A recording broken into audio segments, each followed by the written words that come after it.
Shadows of Lagos Part 4. The next day, the sun rose over Lagos like any other morning. The streets slowly filled with the usual noise, cars honking, buses stopping for passengers, and vendors arranging their goods along the roadside. But for Precious, the morning did not feel normal. She barely slept the night before. The image of the hooded figure standing across the street kept returning to her mind. The strange note, Daniel's warning. None of it felt like coincidence anymore. Precious stood inside her boutique, staring out through the window as people passed by outside. Her hands rested on the table, but her mind was somewhere else. "You look like you didn't sleep at all." The voice pulled her back to the present. Victory stood at the entrance of the boutique, holding 2 takeaway cups of coffee. Precious forced a small smile. Was it that obvious? Victory walked inside and placed one of the cups on the table. "You have that look," she said. "The one you get when something is bothering you but you're trying not to talk about it." Precious sighed and leaned against the table. "I think someone is watching me." Victory froze for a moment. "What do you mean?"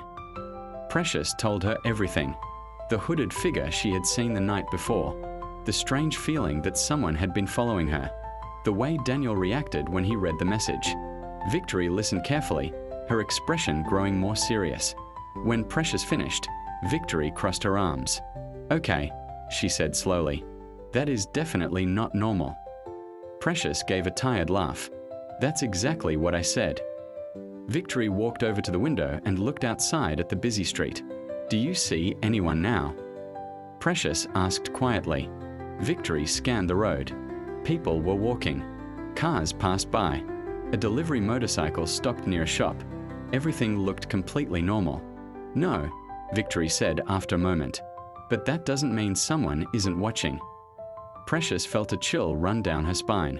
Before she could reply, the bell above the boutique door rang. Both women turned. Daniel stepped inside. Precious felt her heart jump.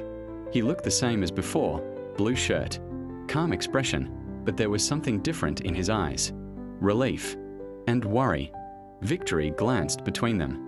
"So," she said quietly, "this must be Daniel." Daniel gave a polite nod. "You must be Victory."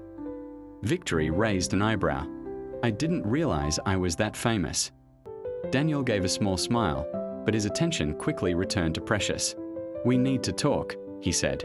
Precious folded her arms. "That seems to be happening a lot lately." Daniel looked toward Victory, then back at Precious. "It's important." Victory stood up immediately.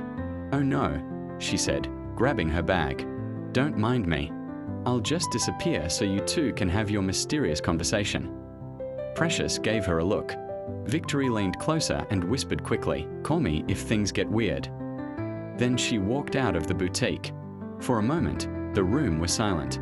Daniel stepped closer to the table. "Did you see anyone again last night?" he asked. Precious nodded. "A hooded figure. Across the street." Daniel's jaw tightened.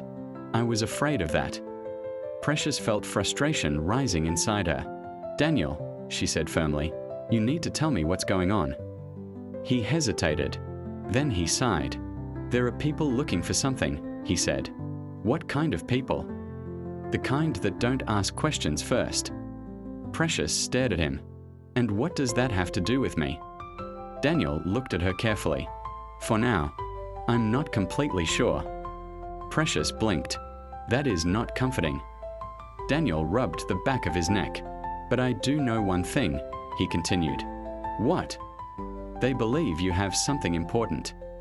Precious laughed in disbelief. "That's impossible. I run a small boutique." Daniel shook his head. "Sometimes the most ordinary people are connected to things they don't even know about." Precious walked toward him. "And you? Where do you fit into all this?" Daniel looked away for a moment.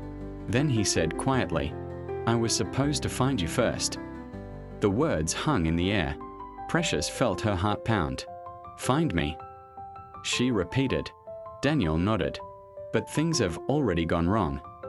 At that moment, outside the boutique, across the busy street, someone stood beside a parked motorcycle, watching. The same woman in the hooded jacket. Her sharp eyes focused on the boutique window. She lifted her phone and quietly took a photo. Inside the shop, Daniel and Precious continued talking, unaware. The woman lowered the phone and smiled. Then she whispered softly, "Now it gets interesting." And within seconds, she disappeared into the Lagos crowd once again.